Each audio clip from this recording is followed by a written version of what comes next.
Bienvenidos a Conexión Rural con Rocío Aldana, un espacio dedicado a conectar con la ruralidad colombiana, a tejer redes entre el campo y la ciudad, a reconocer el papel que juegan los campesinos en nuestra vida y su aporte al desarrollo del país. Bienvenidos a Conexión Rural con Rocío Aldana. Hoy vamos a hablar de un tema que es muy interesante para las mujeres rurales y para todas las personas que trabajamos en el medio rural, y es sobre los movimientos sociales de las mujeres. Y para ello nos acompaña una investigadora del tema. Ella es Mónica Velasco. Ella es antropóloga, es magíster en sociología y candidata a doctora en ciencias políticas.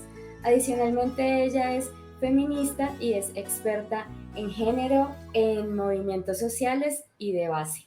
Bienvenida, Mónica. Muchas gracias, Rocío. Muchísimas gracias por este espacio, por haberme invitado a participar de este espacio. Estoy súper emocionada.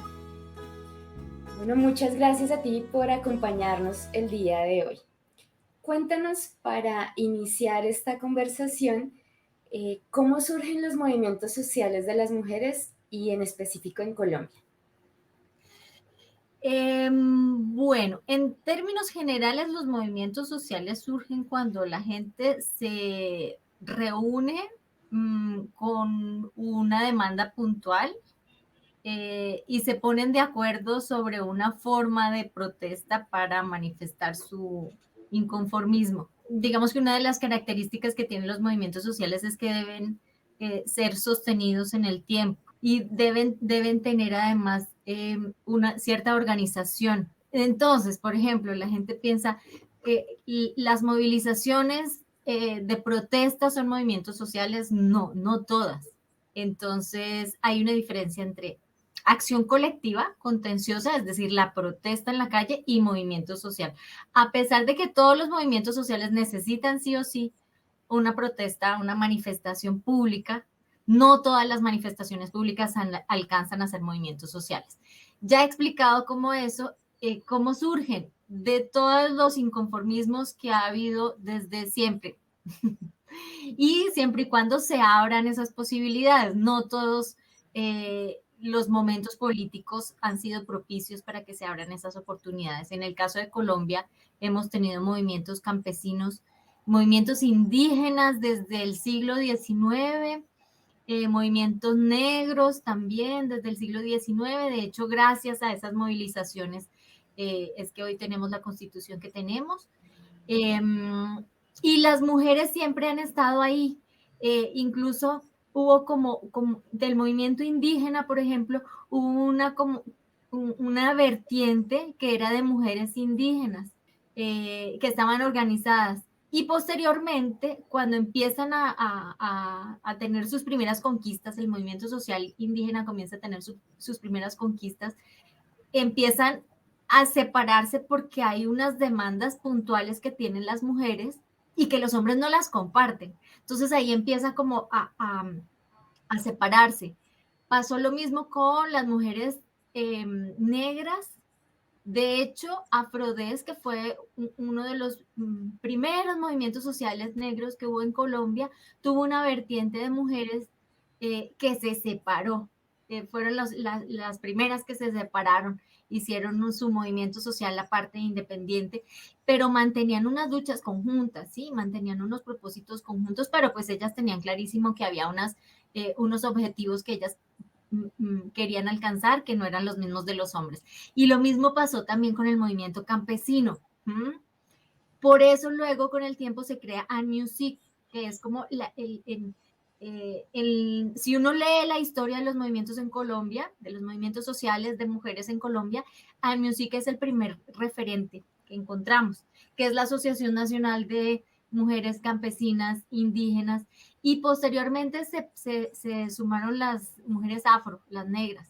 Ahora ANMUSIC sigue llamándose ANMUSIC, pero incluye las negras. Al comienzo no se incluían las mujeres negras. Se han logrado muchas cosas, el COMPES para la mujer rural, el reconocimiento para la propiedad de las mujeres, bueno, varias cosas. No tanto como quisiéramos, pero bueno, por ahí va. Entonces así surgen y bueno, hasta hoy tenemos muchos movimientos sociales de mujeres.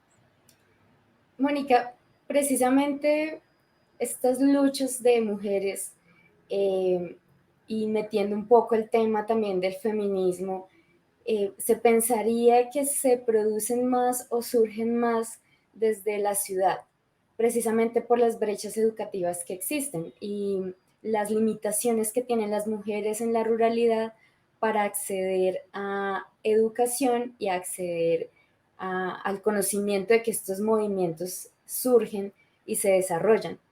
¿Cómo se ha dado esta situación en Colombia? ¿Cómo las mujeres rurales conocen estos movimientos? ¿Cómo hacen parte de? Y si nos escucha alguna mujer rural, ¿cómo puede empezar a ser parte de estos movimientos? Bueno, yo siento aquí dos preguntas. Una con respecto al feminismo y otra con respecto a los movimientos sociales de mujeres. No todos los movimientos sociales de mujeres son feministas, hay que decir eso. Hay unos movimientos sociales que dicen abiertamente, nosotras somos un movimiento de mujeres, pero no somos feministas. Hay movimientos de mujeres feministas y anteponen el ser feministas. Y quisiera mencionar dos cositas como para tejer el puente entre ambas, ¿no? Hay como unas ideas a veces un poco confusas, no tenemos claridad muchas veces sobre lo que es el feminismo. Hay movimientos de mujeres que no son feministas y hay movimientos de mujeres que sí son feministas. Hay algunas que quieren desmarcarse porque sienten que no están de acuerdo con algunos planteamientos. eh, y el asunto es que no tenemos claridad sobre lo que es el feminismo, porque estas ideas del feminismo, lo que nos llega, es un feminismo blanco, muchas veces elitista, muchas veces que se construye desde la academia, ¿cierto? En las universidades, generalmente las mujeres que tienen cierto acceso a educación, acceso incluso a algunos privilegios, y se permiten hablar de feminismo, ¿no? Y como que eso a otras mujeres no les llega tanto, o pueda que no estén de acuerdo con algunos de los planteamientos, ¿cierto? Hay que aclarar que hay varios feminismos, no todos los feminismos son iguales, aunque empezaron siendo lo mismo, más o menos como hacia finales de la segunda ola del feminismo. Hay varias olas, hay quienes dicen que estamos en la cuarta, ya.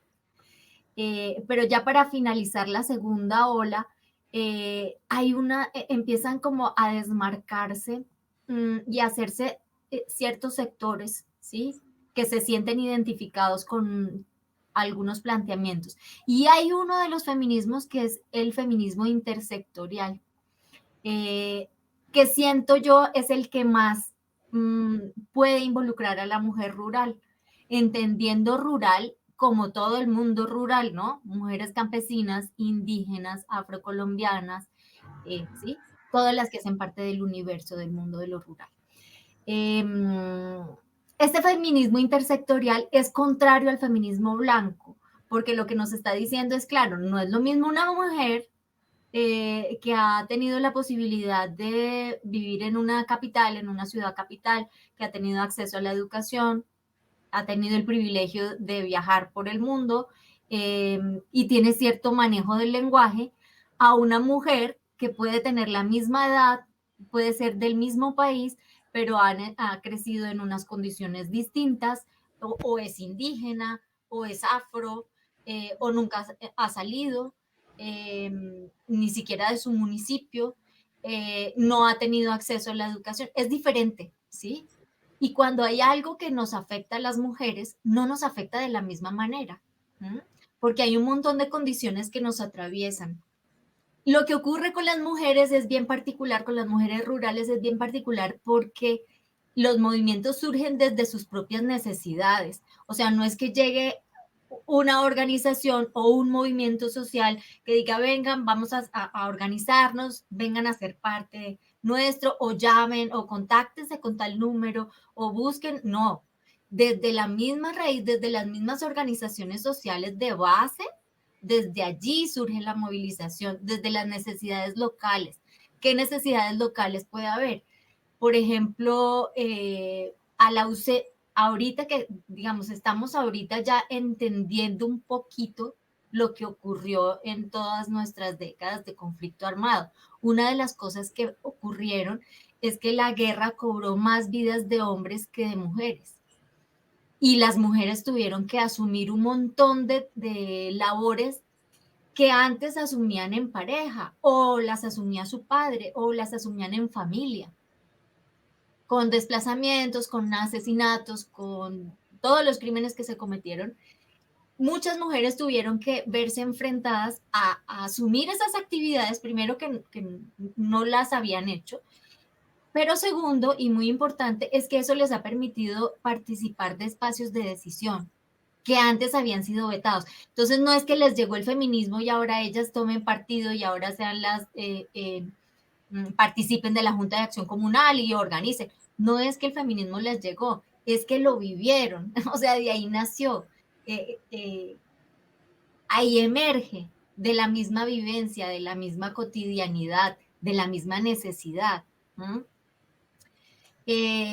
Entonces, así empiezan a organizarse y lo que ocurre es que muchas de estas organizaciones luego empiezan a asociarse con otras, generalmente, si son locales, generalmente las regionales. Y generalmente estas organizaciones que ya tienen un poquito más de tiempo y que son regionales porque tienen, digamos, representantes en más veredas o en más municipios, ¿sí? Ya tienen la posibilidad de ganar un reconocimiento y asimismo han logrado financiación de proyectos productivos para las mujeres, que digamos es uno de los principales demandas que tienen ellas, ¿no? Violencia de género, el asunto de tierras, la titulación de tierras para ellas, la protección en casos de violaciones masivas que han pasado.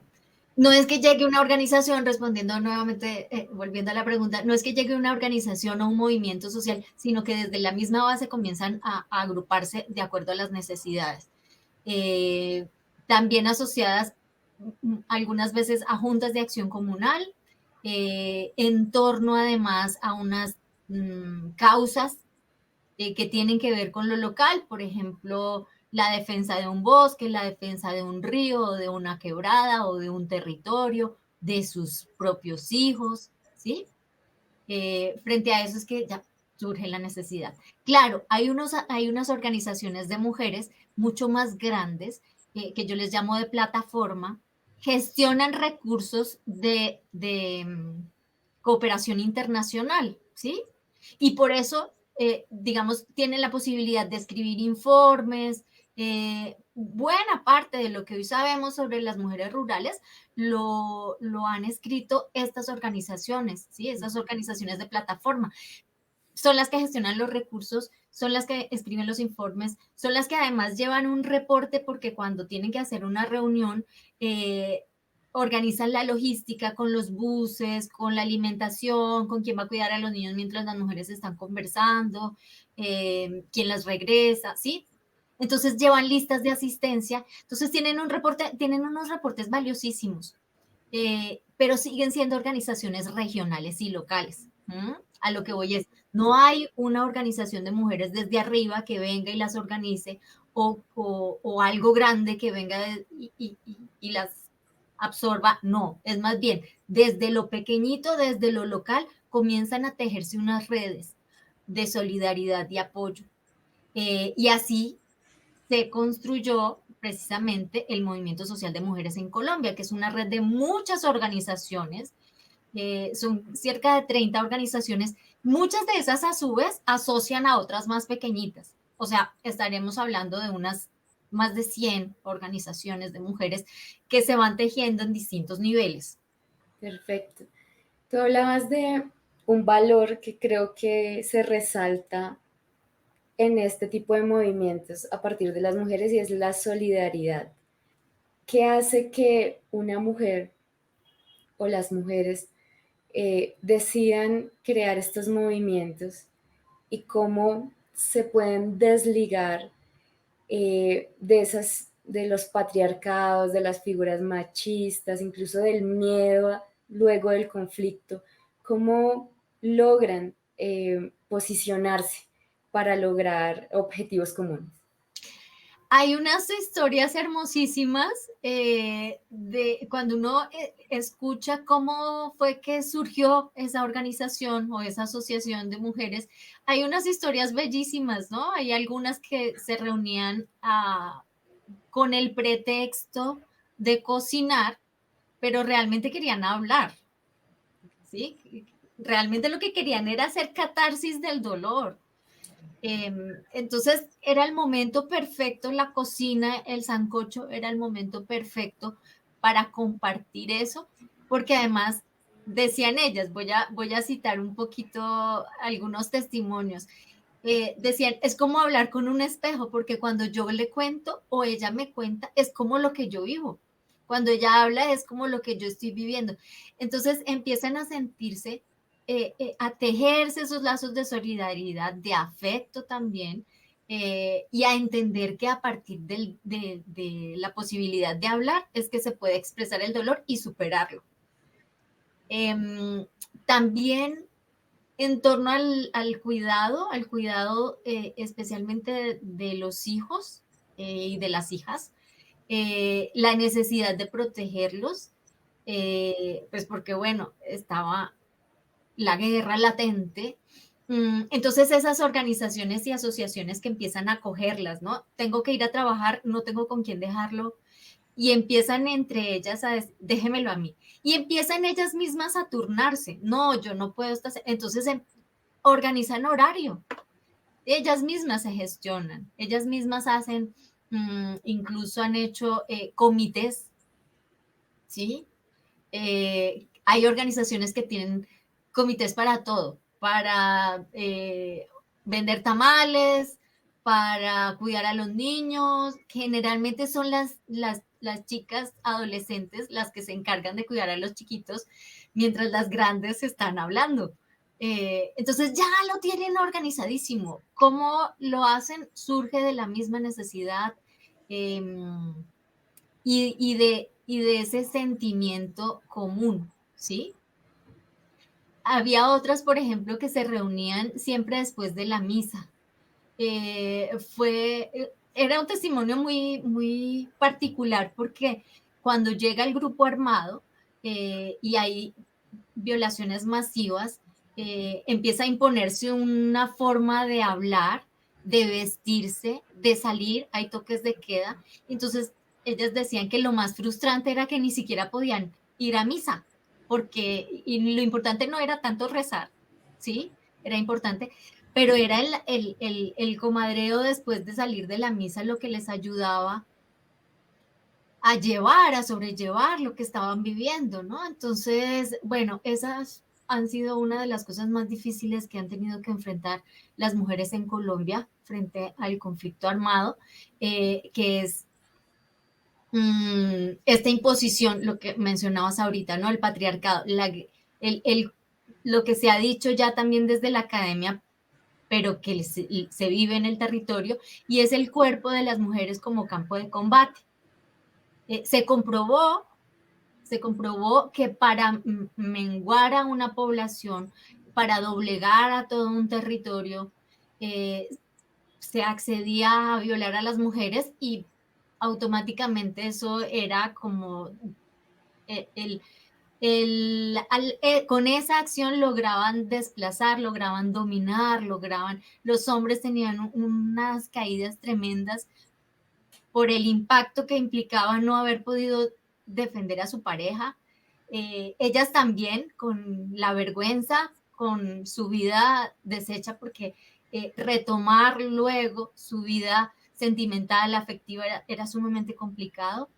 Sin la posibilidad de dialogar con la amiga para poder hacer la catarsis. Entonces, esas fueron una de las huellas más terribles. Por eso en este momento que se abra un megacaso de violencia sexual es muy importante, ¿sí? No se ha abierto el megacaso. Se han abierto un montón de megacasos para el proceso de paz, el que el que se supone que ya deberíamos haber implementado. Y hay varios mega casos, es decir, hubo tantas denuncias sobre un mismo crimen que necesitaron abrir un caso muy grande. No han abierto estamos en mora de que se abra el de violencia sexual, porque eso es lo que implica precisamente, implica cómo se va a tratar el problema, cómo se reparará eso y cómo cambiamos, cómo perdonamos, cómo lo superamos.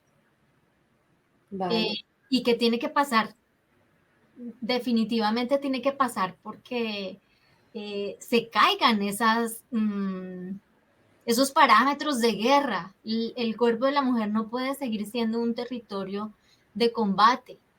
Tenemos que sacar nuestros cuerpos de ahí.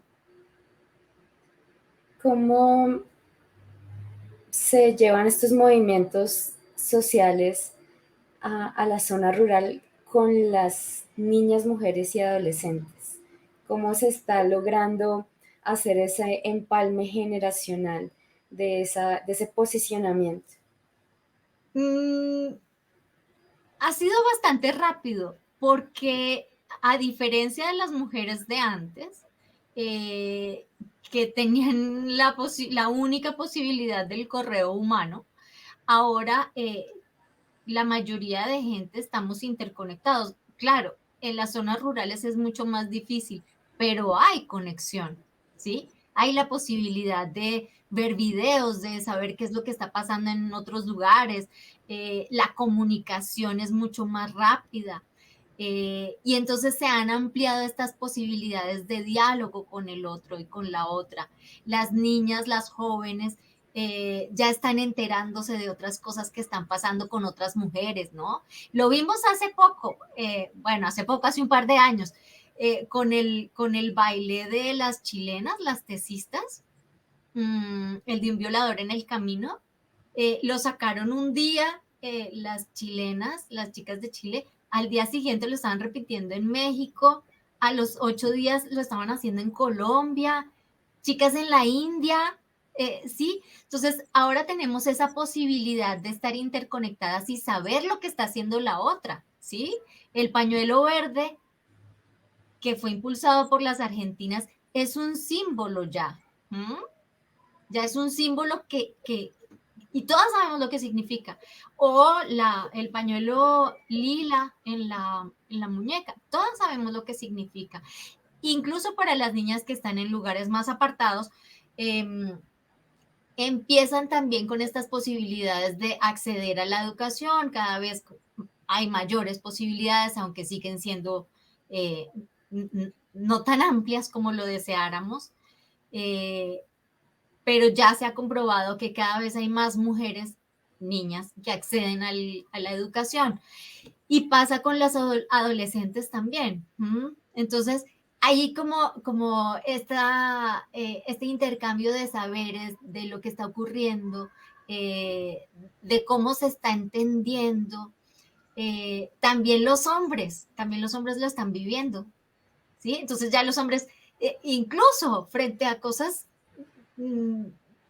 digamos, un poco menos graves como el piropo callejero, ya se cohíben un poco, ¿no? Ya como que no, esto no se debe decir o esto no se debe hacer porque no está bien. Los mismos hombres en zonas rurales dicen, yo sé que ella le toca duro, yo sé que ella le toca pesado, yo sé que debería ayudarle. O sea, ya están empezando a hacer esas deconstrucciones y han empezado a reflexionar sobre su propia experiencia y decir, les toca duro, ¿no? Como que, ¿qué hago? Sí, sí, sí, o sea, sí toca darle una mano, ¿no? Como que, Y también la posibilidad de hacer cosas juntos, porque como la mujer también está participando de espacios de decisión y también toma posiciones frente a algunas decisiones, entonces es importante estar de acuerdo con ella. Es más bien un complemento, claro, no se está dando como deseáramos, pero vamos por ahí. Entonces esa transición creo que está siendo muchísimo más rápido ahora que como fue, digamos, mencionaba hace un momento, las primeras mujeres de All Music. Claro, al comienzo, por ejemplo, cuando empezaron a hablar con las feministas no les gustaba lo que planteaban. Estamos hablando de tiempos de antes del voto, ¿no?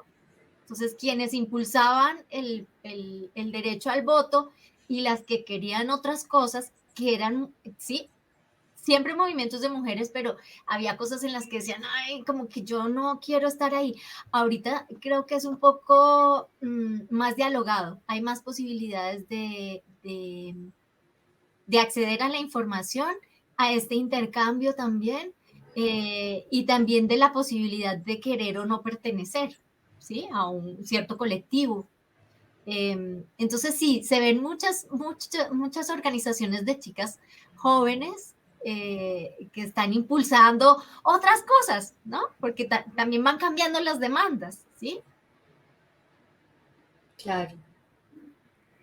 Y no se trataría entonces como de estigmatizar o de estar desdibujando tampoco el rol del masculino, ¿no? Sino buscando que las oportunidades sean iguales en temas de equidad.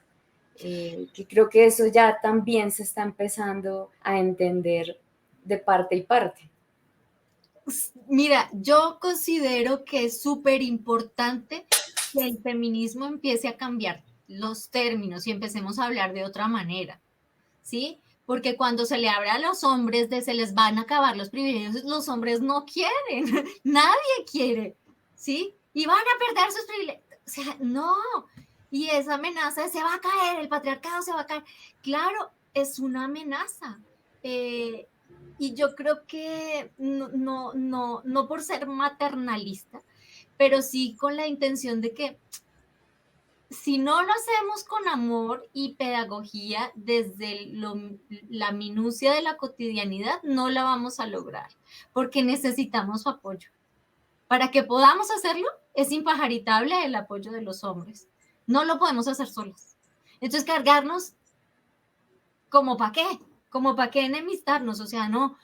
Eh, entonces, eso es lo que pasa, ¿no? Que hay un discurso un poco fuerte que llega y cala y entonces genera rechazo inmediatamente. Entonces, ay, las feministas, con este término horrible que dicen algunos de feminazi, porque es que también es muy fuerte lo que se dice. Entonces, si le cae mal a un hombre citadino que tiene la posibilidad de ser un profesional universitario que, imagínese a un hombre de campo, se le van a acabar los privilegios. El señor va a decir, no, no quiero. Todos vamos a decir, no, no quiero.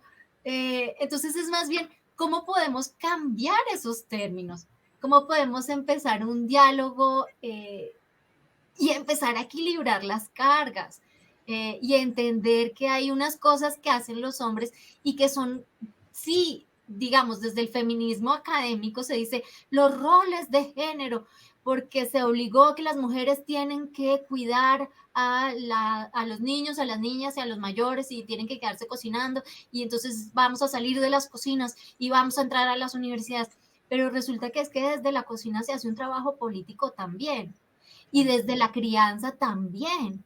Y el cuidado de gente mayor que hace parte también de las economías del hogar es sumamente importante también para movilizar cosas, ¿sí? Entonces, no hay que desconocer que hay una deuda porque históricamente las mujeres hemos aportado en la producción y en la reproducción. No solamente mano de obra, sino mano de obra gratuita. Y bueno, todas estas cosas. Pero es que hay que entender que tradicionalmente esas tradiciones no va a ser tan fácil que se cambien. Incluso los hombres no van a decir, bueno, listo, yo me quedo cuidando del niño y usted va a trabajar, porque generalmente los ingresos de los hombres son mayores. Entonces no compensa. ¿Qué tenemos que hacer? Empezar a incentivar para que los oficios de las mujeres, los trabajos de las mujeres comiencen a tener una remuneración mayor y empiecen a equilibrarse un poquito las cargas. Pero hay cosas que van a permanecer y no vamos a poder cambiar. Entonces, prometer que vamos a tumbar el patriarcado, claro, claro, ese sistema que ordena a hombres y a mujeres, y a los hombres los pone en un lugar de privilegio y a las mujeres las pone como sometidas, eso claramente tiene que cambiar. Pero lo otro tenemos que hacerlo muy dialogado, con mucho cariño y especialmente pensando en que va a ser un ejercicio colaborativo que nos va a beneficiar a ambos. Lo que has mencionado es súper importante, entonces, esa conciencia del otro, ese trabajo intergeneracional también, y es algo que se gesta en la comunidad, en lo local, y se ha ido expandiendo hacia un poco más territorios. ¿Cómo hacer que esto tenga incidencia entonces en las instituciones, por ejemplo? Yo creo que ese sí sería un trabajo de las instituciones. O sea, siento incluso que las instituciones están en mora de hacerlo. Porque la capacidad que tienen las mujeres de gestión es impresionante en todas las regiones, en todas las regiones. Eh, Mujeres de todas las comunidades urbanas y rurales tienen una capacidad de gestión impresionante. Yo creo que más bien es menester de las instituciones que empiecen a generar, a abrir primero unos espacios que se aplique efectivamente una perspectiva de género. Una perspectiva de género no es decir, y los hombres y las mujeres, y tampoco es decir todos, todas y todes. Eso no es perspectiva de género. Perspectiva de género es entender que hay unos roles y hay unas tareas y hay unos oficios y hay unas cosas que están haciendo unos y están haciendo otros, y qué vamos a hacer para equilibrar las cargas. ¿Sí? ¿Qué vamos a hacer para propiciar que las mujeres puedan participar cada vez más con su voz y con su voto en espacios de decisión, sin que eso represente una amenaza ni para su familia, ni para su región, ni para su comunidad, ni para ella misma? Claro. Entonces creo que ese sí sería el reto. El reto para las instituciones. ¿Cómo la logran? Porque ahorita todos los proyectos piden perspectiva de género. Toditos. Especialmente los que buscan cooperación internacional o buscan algo con gobernaciones y entes estatales. Piden, pero entonces no la están aplicando de la manera correcta, ni se está entendiendo la dimensión de lo que se quiere lograr. Ya digo, insisto en esto, poner un apéndice que diga, y las mujeres son grandiosas porque han hecho cosas maravillosas y hay tantas mujeres y tantas son cabezas de hogar, eso no sirve. Claro, sí, es importante que se reconozca y que se mencione, pero eso no es perspectiva de género. Tenemos que tejer esos puentes para que las brechas entre hombres y mujeres empiecen a menguarse. No lo vamos a lograr ahorita, pero tenemos que hacerlo de manera constante. No es algo terminado, no es un proyecto que se hizo y ya. Precisamente a lo que se refiere la perspectiva de género. La perspectiva de ver qué está pasando aquí y hacer acciones para que si yo miro más acá, se supone que debo ver esto, y hacer otras acciones para que en un plazo un poquito más largo, si yo miro allá, se supone que ya debamos ver otras cosas. Eso es una perspectiva y eso es lo que falta. Y creo que hay que insistir en que las instituciones hagan un esfuerzo para entender esto y abandonen la letra, porque ya digo, esto no es de todos, todas y todes. Va mucho más allá. Pasa por ahí, pero va mucho más allá.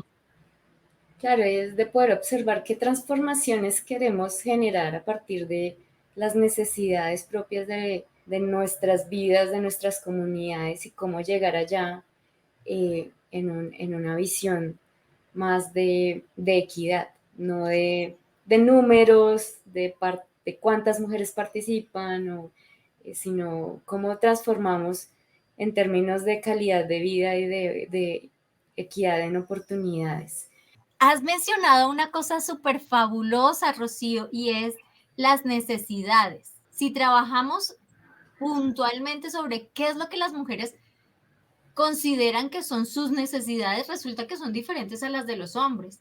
Y lo que han hecho los hombres para satisfacer sus necesidades generalmente es algo diferente a lo que han hecho las mujeres para satisfacer las suyas. Entonces, ahí está el punto, justamente ahí, o sea, le diste en el clavo, porque es precisamente en las necesidades, ¿sí? ¿Cuáles necesidades son? Y no todas las necesidades. Por eso este foro se llama Mujeres Rurales, porque no podemos hablar de mujer rural como si fuera una, porque hay tanta variedad, hay tanta diversidad, hay tantas situaciones y realidades distintas claro, toca hablarlo siempre en plural. Incluso para las mujeres campesinas, si es que nos refiriéramos a las mujeres campesinas, las necesidades de una mujer ribereña van a ser distintas a la de una mujer del altiplano. ¿Mm? Entonces la perspectiva de género también es muy particular. Exactamente. Tiene que ser algo local, que se gestione desde las realidades locales. Incluso también es importante que pongan en diálogo los saberes de las mujeres. Las mujeres han, justamente por eso, porque como han cuidado a sus hijos y a sus hijas y a los mayores, tienen un conocimiento impresionante sobre el entorno, sobre las plantas, sobre los ciclos de la vida, y logran, en la mayoría de los casos, cuidar de la salud de su familia a partir de un huertico. ¿Sí? Claro, hay cosas que no lo pueden hacer, pero generalmente un dolor de muela, dolor de cabeza, la picadura de un insecto o de un animal, la desparasitada, la tienen clarísima y lo hacen muy fácil. Claro. Cuando mencionabas la necesidad del abordaje de estos temas desde la institucionalidad, pensaba en tu tema de investigación, en tu doctorado, y es precisamente cómo legitimar estos movimientos sociales que no se queden en temas de protesta, sino que realmente sean reconocidos. Cuéntanos un poco las conclusiones a las que tú has llegado frente a este tema para poder legitimar todos estos esfuerzos, movimientos, acciones colectivas de las mujeres y en particular las mujeres rurales. Bien, había hablado ahorita, digamos que hemos estado dialogando sobre las organizaciones locales, organizaciones comunales también y colectivos a nivel nacional y regional. Pero el movimiento como tal es algo que surge en un momento, se mantiene en un tope de ciclo de protesta y luego decae. Cuando vuelve a surgir otra protesta tiempo después, no podemos hablar del mismo movimiento social. Por ejemplo, voy a dar un ejemplo que no es el mío, pero por ejemplo, las protestas estudiantiles de la década de los 70 y la gente habla del movimiento estudiantil. Ese es un movimiento estudiantil, pero el movimiento estudiantil de la séptima papeleta es otro. Así también se llama movimiento estudiantil. Entonces, hay un momento en el que de auge, llamémoslo, ¿sí? En el que el ciclo de las protestas sube, se mantiene en un pico y luego, bueno, decaen los ánimos o se llega a algunos acuerdos o deciden darse un tiempo porque se agotan las fuerzas o hay mucha represión y entonces, sí, deciden extinguirlo. Ese ciclo de protestas lo impulsa generalmente un agravio muy fuerte o algo que, digamos, que colme la copa. Siempre va a haber motivos, siempre va a haber motivos para decir, yo quiero esto, o no estoy de acuerdo con esto, esperemos que esto no cambie. Entonces, cuando ocurre como que se llegan tantos motivos y además se abren esas oportunidades políticas de podemos salir a protestar porque no nos van a agredir o no nos van a encarcelar o no, ¿sí? Por decirte algo, una represa o que van a construir una vía y van a tumbar el bosque donde tradicionalmente se sembraban los ombligos de los niños. Entonces, ahí se hace la protesta. Una de las conclusiones de mi investigación es que esas protestas son muy importantes para que llamen la atención, para que la gente sepa qué fue lo que pasó, para que se genere opinión pública, ¿sí? Para que ojalá los medios den cuenta de eso, digamos que ese es uno de el principal objetivo de la movilización, de la protesta, de la acción colectiva, es que los medios den cuenta de esa movilización. Si dieron cuenta es porque eso fue importante. Pero además de eso, generalmente lo que hemos visto es que los movimientos se quedan ahí, ¿sí? Entonces se quedan en que, sí, salió por el noticiero y lo vimos y salimos y vimos que ahí estaban y bloquearon las vías y ya. ¿Y qué va a pasar, no? Un poco lo que nos pasó hace más de un año con el paro. Bueno, ¿y aquí qué? ¿Y el paro qué? Sí, listo, se hizo el paro. ¿Y qué? ¿No? ¿Y qué se logró? Bueno, una de las conclusiones de mi investigación es que todos los movimientos sociales tendrán más posibilidades de alcanzar sus objetivos si es que, además de esta protesta sostenida en un pico, que logre la opinión pública, además de eso, hacen también movilización legal. ¿Qué es la movilización legal? Son todas es acudir a todas las vías legales para notificar de manera jurídica que hay un agravio que les está afectando o que hubo una injusticia o que no pueden hacer ciertas cosas, ¿no? Digamos, por decirte algo, volvamos al ejemplo de la vía. Si toda una comunidad interpone una denuncia a esta empresa que quiere hacer la vía, lo más posible es que por vías legales eso tenga un efecto mayor que la protesta. Ambas son necesarias, porque si no se hace la protesta, entonces seguramente logren hacer algo también con medios legales. Pero la necesidad de que haya estas dos cosas al tiempo, claro, una muy buena organización, la manera como se emite la petición también, eso tiene un eco muy importante en la opinión pública. Y así es como se aumentan las posibilidades de que un movimiento social tenga los objetivos, alcance sus objetivos. Claro, insisto, no todas las organizaciones sociales ni no todas las asociaciones son movimientos. ¿Hay algún ejemplo, algún caso que nos puedas ilustrar que sea el reflejo de esas condiciones? De que haya habido movilización legal y también acción colectiva contenciosa. Sí. Hay varios, sí, hay varios. Bueno, uno de los casos que más exploré en mi tesis fue precisamente el caso del movimiento social de mujeres ante el proceso, ante el acuerdo de paz, ¿sí? Porque no las invitaron, no había una posibilidad real de que las mujeres pudieran participar de la mesa de diálogos. La mesa de diálogos empezó, duró un año y las mujeres estaban ahí como, bueno, ¿y a qué horas nos dejan entrar? Y no las dejaban. Después pasó otro año porque finalmente dijeron, lo que pasó fue que a la par de que ellas estaban en La Habana tocando la puerta, ¿no? Como, sí, buenas, y no las dejaban entrar, a la par estaban habiendo unas movilizaciones, una acción colectiva contenciosa aquí en Colombia fuerte y grande, y no solamente, claro, porque en las ciudades impacta porque es en las ciudades, pero cuando vienen mujeres del Putumayo, del Amazonas, del Cauca, entonces llegaron tantos buses y vienen tantas mujeres, es importante, claro, llamar la atención. Pero entonces cuando el presidente dijo, no, es que ustedes están haciendo protestas y yo no voy a aceptar las vías de hecho. Eso está hasta en videos y salió por noticiero, no voy a aceptar las vías de hecho. Y las señoras dijeron, pues si no acepta las vías de hecho, entonces acepte las de derecho, porque les llevaban un montón de denuncias que ya venían haciendo hace años. Y no había cómo, ¿sí? O sea, ahí ya, ¿qué les van a decir? Entonces son importantes las dos. Claro, con el cartapacio de denuncias, pues hubo la necesidad ya impajaritable de, bueno, sentémonos a ver y miramos qué es lo que traen ustedes. Entonces ese es uno de los casos exitosos, pero hay más, ¿sí? Es una estrategia.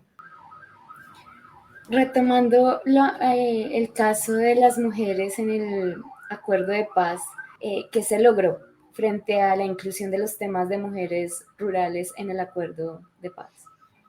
Bueno, se lograron un montón de cosas. Lo principal, digamos, lo más notorio es que se logró, otra vez vamos a lo de la perspectiva de género, una perspectiva de género transversal a todo el acuerdo. Eso fue súper importante, ¿sí? Porque si nos ponemos a pensar que cómo hicieron unas mujeres que no estaban invitadas, que no las dejaban entrar, que pasó todo un año y no les abrieron la puerta, que pasó otro año, o sea, el acuerdo de paz ya llevaba 2 años y ellas todavía no las dejaban decir qué era lo que querían.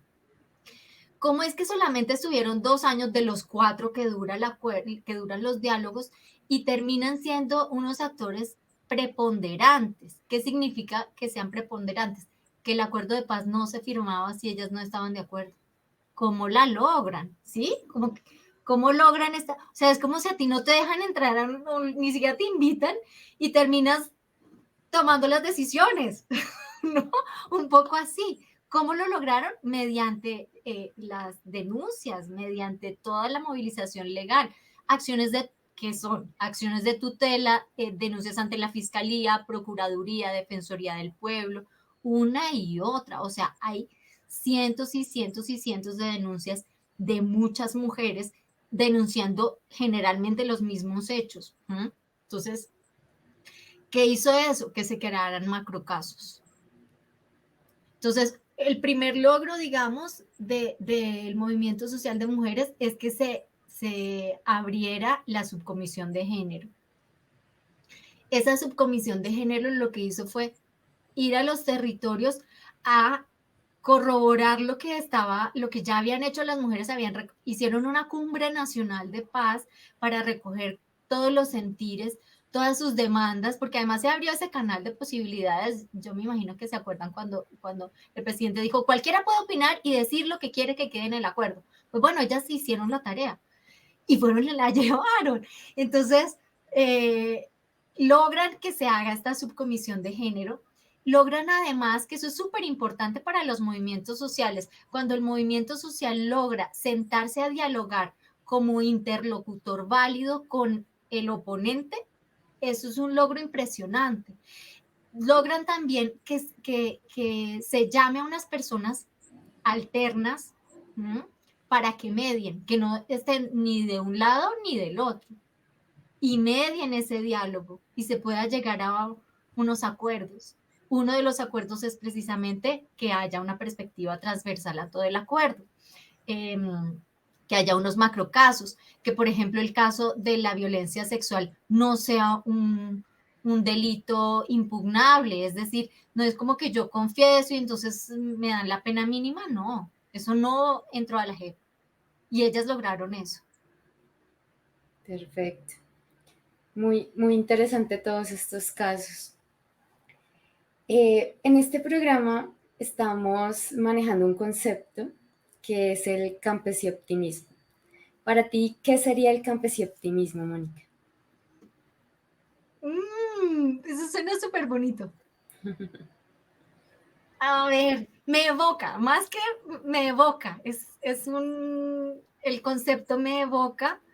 Me hiciste recordar este informe que salió hace ya varios años, hace más de 10 años, que se llamaba Razones para la Esperanza.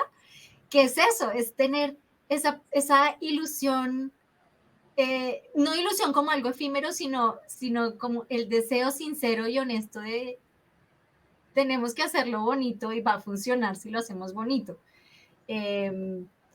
Yo creo que es eso. Yo creo que yo sí soy súper optimista. Yo sí creo que nos falta mucho por hacer, pero ya empezamos. Estábamos atrasados en mora por hacerlo, pero estamos en el camino. Cada vez se abren más las posibilidades para que valoremos estos saberes otros, estas experiencias otras desde lo local, y sean preponderantes en nuestras vidas. Bueno, esto que lo diga una doctora es un poco contradictorio porque, bueno, estoy en la academia, pero el conocimiento científico definitivamente es uno más, no es el mejor ni es el único. Eh, el cambio optimismo lo siento como tanto que tenemos que aprender y tanto que tenemos que valorar y la deuda histórica que tenemos. Y pues bueno, esa será como la tarea. Qué lindo. Entonces, ¿consideras que los movimientos sociales de mujeres y de mujeres rurales en específico contribuirían al campesino optimismo? Con absoluta certeza. Con absoluta certeza estamos en ese camino, estamos viéndolo. eh, la cantidad de mujeres organizadas que están haciendo cosas por el cambio climático, por la alimentación, por el, la calidad de vida, incluso nuestra, si estemos lejos. No, sin duda, vamos por ahí, estamos en eso. Claro que sí. Mónica, si alguien quiere ampliar este tema, incluso conocer los resultados de tu investigación, ¿cómo te pueden contactar?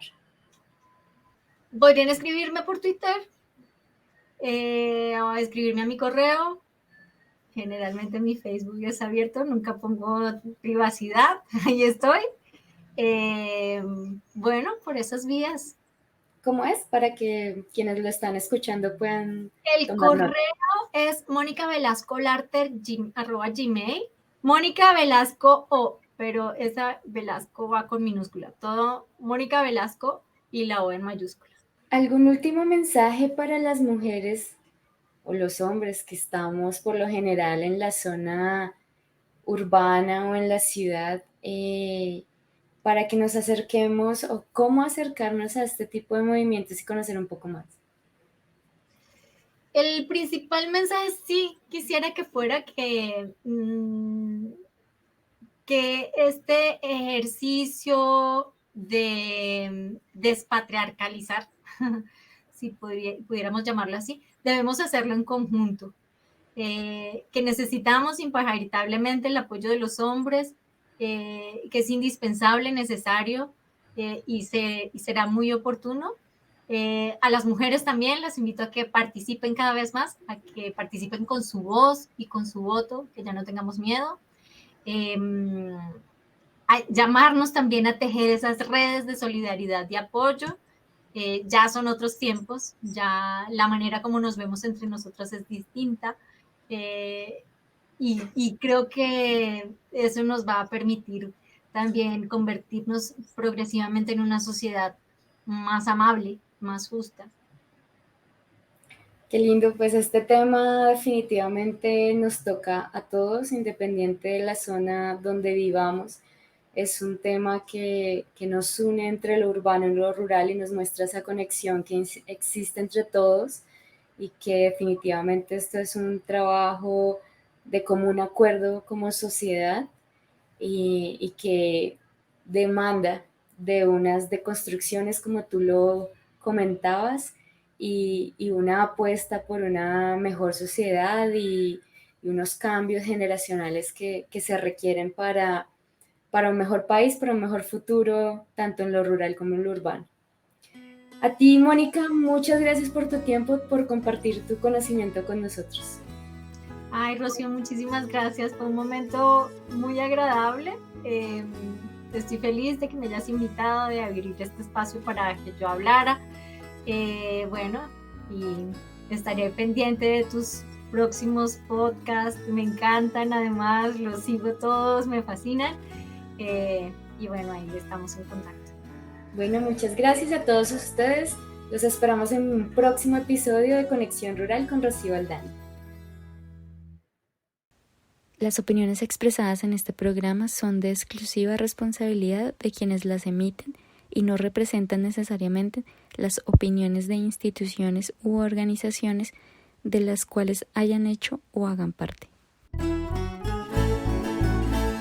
Súmate al Campesoptimismo, comparte este episodio para seguir tejiendo una gran red rural. Para seguir en conexión, te invito a visitar mi página web rocivaldana.com y a seguirme en Instagram y Facebook como Rocío Aldana Rural.